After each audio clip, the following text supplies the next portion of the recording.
የሺውን ታሪክ በቀን ይሰራል። ሁሉን በሚችል ሁሉን ይችላል። ተመስገን ሌላ ምን ይባላል? ተመስገን አንተ ምን ይሰጣል? ተመስገን ሁሉን አሳለፍከው፣ ተመስገን አዲስ አደረግከው።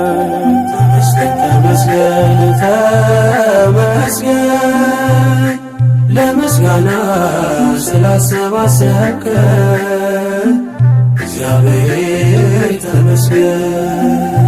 ተመስገን ተመስገን ተመስገን ለምስጋና ስላሰባሰብከን እግዚአብሔር